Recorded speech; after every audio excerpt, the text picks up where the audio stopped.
A Vida em Foco traz assuntos do cotidiano que são de seu maior interesse e hoje não será diferente. A abordagem é sobre a lei do progresso. Veja o que o Espiritismo fala sobre este tema na entrevista. Acompanhe.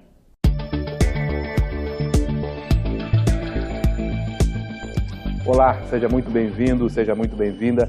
Estamos começando a nossa entrevista, nosso bate-papo, e temos a alegria de receber aqui hoje, mais uma vez, Dineu de Paula. Dineu, seja muito bem-vindo. Obrigado, Márcio. O Dineu, para quem não sabe, eventualmente, é companheiro, já é membro do nosso programa, né, e tem feito uma série de entrevistas a respeito das leis morais que constam da terceira parte de O Livro dos Espíritos. E hoje nós estamos aqui para falar sobre a segunda parte, né, uma segunda abordagem sobre a lei do progresso, o progresso coletivo. Perfeitamente. É isso mesmo? Justo. Dineu, esse negócio de progresso coletivo está dando certo? Parece que sim. Tá. Veja, Márcio, é preciso, como sempre, contextualizar um pouco. O progresso coletivo, ele decorre do progresso individual, e o progresso individual ele é mais fácil de ser visto ou de ser aferido. Um ser humano que amadurece em determinado sentido, que vence uma dificuldade, supera um vício, conquista uma virtude, e evidentemente que ele não retroage, e aquilo é definido na trajetória espiritual dele. Ao passo que o progresso coletivo, ele é fruto das individualidades, entende? É o conjunto dos homens que amadurece em um determinado sentido. Então, existem progressos evidentes e, de repente, aparentes retrocessos, né? Até por conta das reencarnações e desencarnações, os grupos sociais passam a ser compostos de uma forma um pouco diferente, mas, de todo modo, a lei do progresso, ela é uma lei natural, é uma lei divina. O progresso, ele é um desígnio divino, e a vontade divina realmente se concretiza. Então, tudo está em permanente metamorfose, em permanente aprimoramento. Mas uma coisa que a gente precisa refletir, existe em direito um princípio que se afirma, é que quem quer os fins, dá os meios. Ou seja, se eu quero que você faça alguma coisa, eu preciso dar os meios para que você possa realizar isso. Por exemplo, eu quero que você faça uma lavoura. Eu preciso fornecer semente, enxada, os instrumentos necessários. Em se tratando do progresso coletivo, que é um pouco mais trabalhoso e demorado, a espiritualidade superior informa que muitos espíritos profundamente pervertidos e mesmo cruéis, os guerreiros sanguinários, líderes pervertidos do passado, criaturas até no campo da sexualidade, que tinham uma perversão de instintos e de sentimentos muito grandes, durante um tempo considerável, elas foram retidas pelos mais diversos motivos em regiões trevosas da espiritualidade inferior. Podiam estar lá por receio de inimigos, ou porque aquilo atendia os interesses deles, que não queriam se submeter a reencarnações, ou mesmo por determinação divina. E só que agora a Terra ela está passando por um processo de transformação que deve caminhar de mundo de provas e expiações para mundo de regeneração e paz. Então, esses espíritos profundamente viciosos, cruéis, sensuais, eles, desde algumas décadas para cá, eles estão sendo encaminhados à reencarnação. Então isso cria um clima psíquico, inclusive nas artes. Nós vemos hoje como existem certas tendências artísticas que elas têm um foco na promiscuidade, na perversão, o nu virou uma coisa normal, o discurso de libertinagem como se liberdade fosse.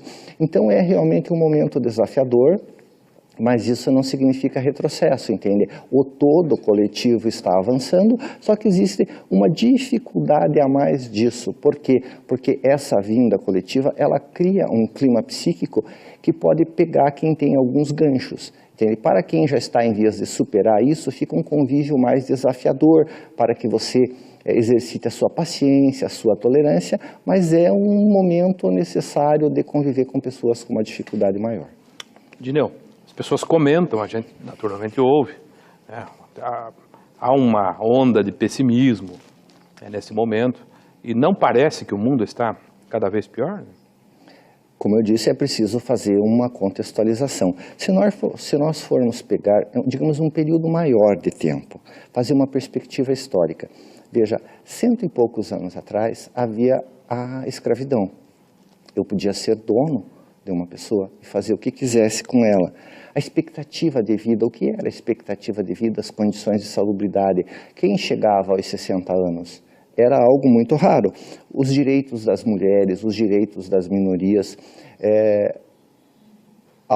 na década de 50, até um pouco mais tarde, havia inclusive o direito do homem devolver a mulher se ele achasse que na noite de núpcias ela não era mais virgem. Imagine como se fosse uma prostituta, imagine o transtorno, a crueldade, como isso era traumatizante para a vida da mulher, e tudo isso era considerado normal, a violência, os pais batiam nos filhos, e havia uma aceitação, como se fosse uma coisa normal, a opressão da mulher pelo marido, a violência doméstica. Não tem como negar que havia também corrupção, só que isso era algo infinitamente mais velado. Então, na verdade, o que aconteceu?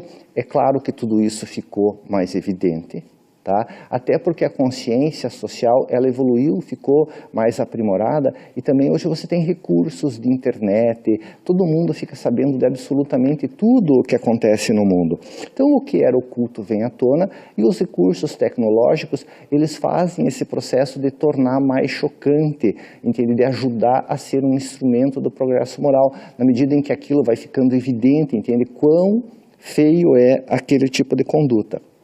Só que tem uma coisa muito importante, é evidente que nós estamos vivendo um momento crítico da humanidade, até por aquilo que eu falei, que existem espíritos profundamente viciosos e que estão ocupando posições de grande destaque na arte, na política, em tudo que é canto, e estão dando espetáculos realmente vergonhosos. Mas é preciso considerar que existe uma razão pela qual nós estamos encarnados num dado momento histórico, num determinado país, porque nós não caímos aqui de paraquedas. O progresso é fruto dos homens, e certamente se nós, enquanto coletividade, tivéssemos agido de uma forma diferente no passado, educado as massas, com valores mais democráticos, dando melhores exemplos, isso seria diferente. Então, hoje nós somos convidados a viver isso e realmente a fazer diferente. Porque o egoísmo sempre fazia com que o ser humano cuidasse de si e dos seus, e o que era coletivo ficava abandonado. Então hoje surge a consciência de que nós somos responsáveis pela coletividade, pelos exemplos que damos no nosso trabalho, na nossa profissão, porque nós vamos voltar outras vezes e vamos ser herdeiros novamente da sociedade que deixarmos. Ok, Dineu. Vai fazer um intervalo e volta para tocar nesse assunto. Agora você me deixou assustado. Você vai herdar tudo isso, é? Vamos herdar. Tudo bem, Dineu. A gente já volta. Fique conosco. O intervalo é breve. Logo retornaremos com o segundo bloco da entrevista. Até já!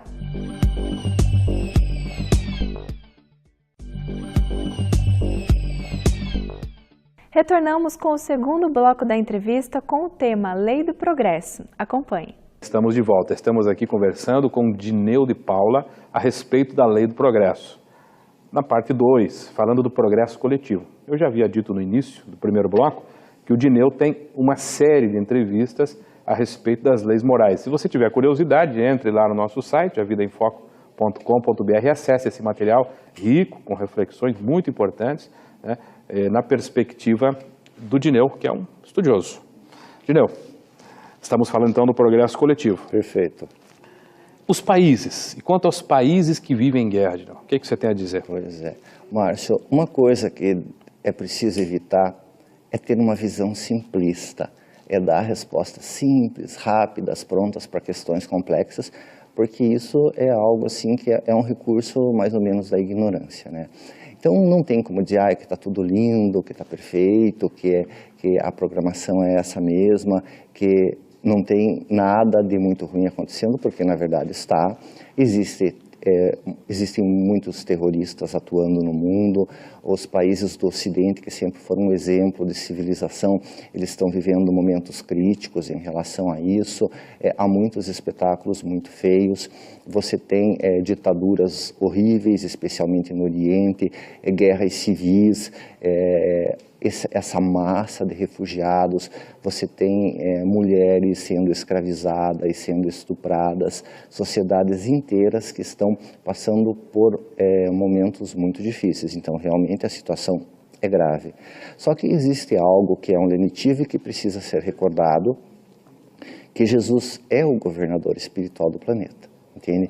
Então, a instância final, digamos, as mãos nas quais todo o poder repousa, ao final são as mãos do Cristo, que são mãos plenas de sabedoria e de misericórdia. Então, realmente, nós estamos vivendo um momento crítico, um momento de grandes transformações, em que algumas sociedades estão sendo colocadas em pauta, em xeque, só que recordando que as sociedades, elas são compostas de pessoas, e mesmo onde existe todo esse processo desse eclodir de violência, que chega como se fosse a um paroxismo, bem ou mal, essas pessoas, elas conviveram naquelas sociedades por muito tempo, talvez por várias vidas, e existe uma razão para a qual elas estejam inseridas naquele contexto. Não que isso exclua o dever de compaixão de quem não está diretamente envolvido. Mas, enfim, o fato é que a sociedade só vai evoluir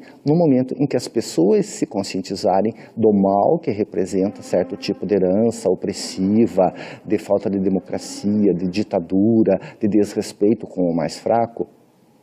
E existe a questão número 784 do Livro dos Espíritos, que fala de um processo de saturação, que diz que às vezes é preciso, por uma questão, digamos, humana, talvez uma tendência ao conformismo, que o mal chegue a um auge, a um ápice, para que surja a necessidade do bem e a necessidade das reformas. Então, eu creio que é um momento desse tipo que se está vivendo, e se você for olhar também, na questão número 779 do Livro dos Espíritos, lá se diz que os mais evolvidos, os espíritos mais evoluídos, eles devem ajudar os outros. Isso vigora também em relação às sociedades. Quem cresceu mais é convidado pela providência divina a auxiliar os outros. E se nós formos ver, muitos desses refugiados que vêm de regiões de alta ebulição, eles estão sendo acolhidos em países com grande progresso na Europa. Então, há algo de positivo que dá para vislumbrar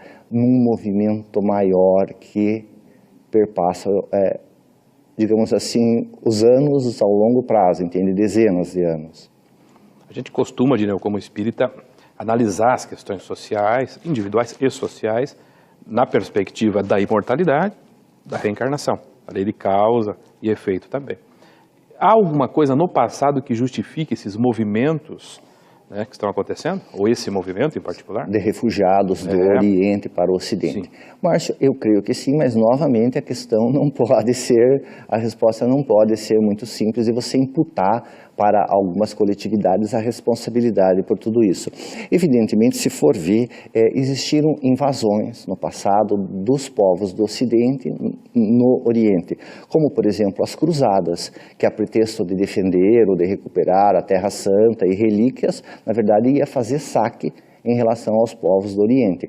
Então, existe isso e até funciona como um alerta, às vezes, na vida cotidiana, que nós não sabemos a fraqueza, a fragilidade moral da pessoa com quem a gente é leviano ou faz algum mal. De repente a pessoa é muito frágil ou uma determinada coletividade tem uma fragilidade muito grande e as consequências daquilo podem ser bem graves. E quem engendra a queda do outro, nem que seja no ódio, no desequilíbrio, vai ter de estender a mão para ajudar. Essa pessoa pode bater a nossa porta lá na frente. Com certeza, e sabe-se lá de que modo. Então é preciso muito cuidado com o modo como nós interferimos com as pessoas. Só que também é preciso refletir que nós somos responsáveis não só pelo que fazemos, mas como processamos o que fazem conosco. Tá? Então existe, digamos assim, um dever de fazer, de se reconstruir a cada embate, porque isso é realmente uma lei da vida.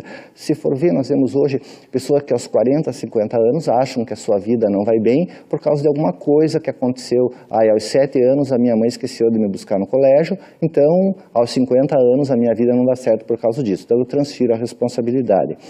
Então, evidentemente, que no histórico desses países, de algum modo, o Ocidente contribuiu para esses desequilíbrios, mas esses povos cultivaram o desequilíbrio. E, ao mesmo tempo, os povos da Europa, que têm essa responsabilidade, eles também tiveram o seu mérito de construir sociedades com tradição democrática. Eles construíram uma sociedade interessante de se viver.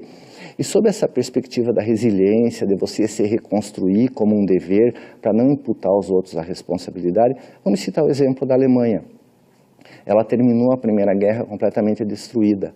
Claro que por motivos bélicos, ou seja, o povo se revoltou, em suma, eles acabaram se reerguendo como uma potência na Segunda Guerra, perderam novamente e foram totalmente destruídos e hoje são uma grande nação. Mas o fato e consta na questão 793 do Livro dos Espíritos, que existe uma diferença entre ser um povo esclarecido e um povo civilizado, que na verdade o esclarecimento tem a ver com ideias, com recursos tecnológicos, ao passo que você realmente completa uma civilização a hora que você vence paixões e você se torna fraterno. A grande conquista é a fraternidade. Então a minha leitura é que nesse contexto todo, alguns países, de repente, algumas sociedades prejudicaram outras e se construíram, tiveram força para se construir de uma forma diferente, só que hoje, com os recursos que elas têm de democracia, de valores, elas estão sendo convidadas a exercer a fraternidade em relação a esses povos que vêm. Então você vê que há um movimento, entende, de acertamento cósmico com base na compaixão, com base no amor. E essas pessoas que vêm dessa tradição, digamos, de ditadura, de desrespeito, elas vão ter a oportunidade de viver num mundo melhor, tá? Com a ameaça de ser deportados. Então existe um fator, um grande estímulo a que elas retifiquem o seu modo de tratar as mulheres, de conviver com os diferentes. Então é possível ver de uma forma positiva. É claro que não é totalmente harmônico, mas tem sempre a divindade promovendo o acerto das pessoas e das sociedades. Ok, Dineu. Muito bom. Muito obrigado por isso. Abordar dessa forma eventos que são de magnitude espetacular mesmo. Que não é simples. Não é simples. A solução não é simples. Muito obrigado. E a você que nos acompanhou, fique conosco que o programa continua.